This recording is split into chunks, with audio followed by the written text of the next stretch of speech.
નમસ્કાર મિત્રો, આજના સૌથી મોટા સમાચાર સામે મળી રહ્યા છે। રાજ્યમાં છેલ્લા 2 દિવસથી વરસાદી માહોલ જામ્યો છે। આજે રાજ્યના અનેક જિલ્લામાં ધોધમાર વરસાદ વરસ્યો છે। ખાસ કરીને સૌરાષ્ટ્રના ભાવનગર, અમરેલી, જૂનાગઢ અને જૂનાગઢમાં જળબંબાકારની સ્થિતિ નિર્માણ થઈ છે। નદીઓ ગાંડીતુર બની છે। મહુવાનું તલગાજરના સંપર્ક વિહોણું બન્યું હતું।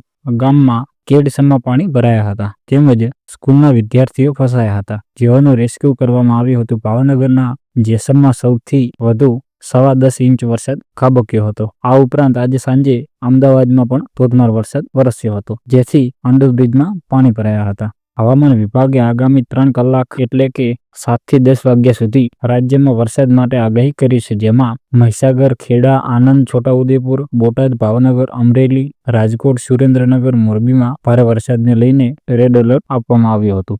મિત્રો, આવા સમાચાર અમે સતત અપડેટ કરીએ છીએ, તો અમારી ચેનલને સબસ્ક્રાઇબ કરવાનું ભૂલતા નહીં।